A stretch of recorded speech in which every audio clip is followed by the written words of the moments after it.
और ब्रजवासियों का जो टूक है उसी का प्रभाव है। यहाँ जैसे माता पिता के द्वारा शरीर की रचना होती है, तो यहाँ हमारे भजन की रचना हुई ब्रजवासियों की टूक से, ब्रजरज से। जिस रज को उद्धव आदि परम ज्ञानी लता गुल्म औषधि बन करके प्राप्त करना चाहते हैं, प्रियाजू की चरण कृपा से ब्रजवासियों की वो चरण धूलि मानो देह प्राप्त करके हमें प्राप्त हुई, उसी का प्रताप है।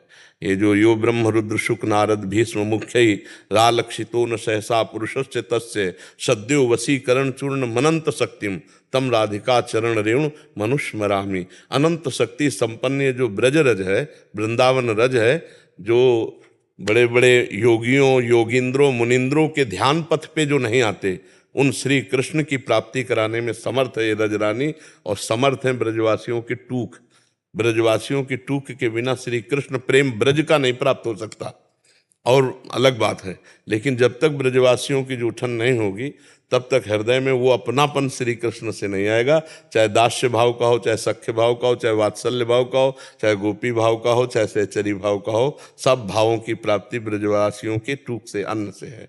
तो आप सब ब्रजवासियों की कृपा से ही जो कुछ सौभाग्य उदय होता है वो आपकी कृपा से होता है। हम तो ये कहते हैं कि अगर ब्रजराज और ब्रजवासियों की कृपा ना हो तो ब्रजराज की झांकी मिल ही नहीं सकती, ब्रजराज की झांकी नहीं मिल सकती है जी। प्रिंस जी बनारस से। राधे राधे महाराज। प्रणाम गुरुदेव। गुरुदेव, जब कोई सत्कार्य अथवा मन में अच्छे विचार आते हैं तो इस पापी मन को अहंकार आ जाता है कि ये सत्कार्य इसने किया है, जबकि मैं इसको भी सुधार कर लो। यहीं से आगे पूरा प्रश्न सुन लेंगे। जैसे आपके मन में आया कि मैंने किया, हाँ ठीक है मान लिया, अब उसे प्रभु को समर्पित कर दो, अहंकार नष्ट हो जाएगा। समझ रहे हो ना? जो कर्म हमने किया, माना कि मैंने किया, उस कर्म को हम प्रभु को समर्पित कर देते हैं। समर्पण कर्म से कर्म का दोष नष्ट हो जाएगा और कर्म का कर्तत्व अभिमान नष्ट हो जाएगा। ऐसा करना शुरू कर दो। जो भी पवित्र कर्म हो यत करोषि वो भगवान को अर्पण कर दो। ये तो सर्वाणि कर्माणि मयि सन्न्यस्य मत पराहा, जो सारे कर्म मेरे को अर्पित कर देते हैं तो भगवान भगवत प्राप्ति योग्य बुद्धि वो दे देते हैं। अहंकार मलिनता में होता है, मलिनता का नाश हो जाएगा। तो जो कर्म करो पर अच्छे कर्म, और वो भगवान को समर्पित कर दो, तो उसमें जो अहम हमारा है वो मल है वो नष्ट हो जाएगा। अहंकार विमूढ़ आत्मा करता हमिति मन्यते, अहंकारी में मूढ़ता बैठी रहती है। वो सोचता है कि मैंने किया है, मैं करूँगा, मैं कर सकता हूँ। इसी का नाश भगवान के ज्ञान से होता है। जब भगवत ज्ञान हो जाता है तभी दिखाई देता है कि ये माया के द्वारा यंत्रवत शरीर में क्रियाएं हो रही।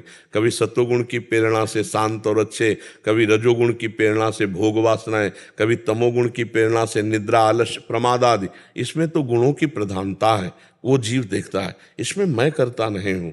अगर मैं करता हूँ तो फिर भोगता भी बनेगा और भोगना पड़ेगा। तो अभी हम मैं करता सहित भगवान को समर्पित हो जाओ कि हे करुणा में भगवान, जो मैं कर रहा हूँ वो सब आपको समर्पित करता हूँ। समझ पा रहे हो? आगे क्या प्रश्न है?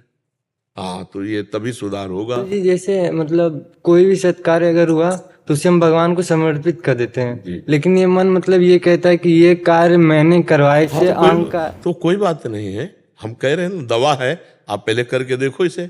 लंबे समय तक ऐसा करो कि देखना रोना आने लगेगा और आपको दिखाई देने लगेगा कि स्वयं भगवान हमसे करवा रहे हैं सत कार्य। जो असत कार्य गंदी बात है वो मेरी वासना है, और जो सत कार्य है वो मेरे भगवान प्रेरित करके करा रहे हैं। गोस्वामी तुलसीदास जी ने लिखा है कि उत्तम भक्त का विचार क्या होता है? गुण तुम्हार समुझे निज दोषा, आपके गुण और दोष मेरे, तो उत्तम भक्ति की तरफ हम बढ़ जाएंगे। ऐसा भाव करके चलो, ठीक है? कर्म समर्पण ही भगवान की प्राप्ति में समर्थ कर देगा आपको। समर्पित करते जाओ, फिर आगे देखना।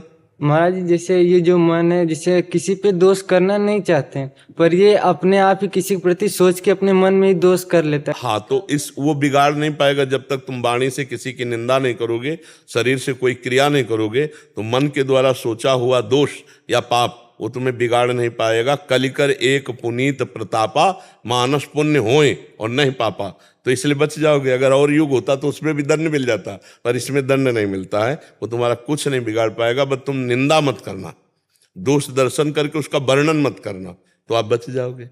ठीक है? प्रांजल गर्ग जी भोपाल से। राधे राधे महाराज जी।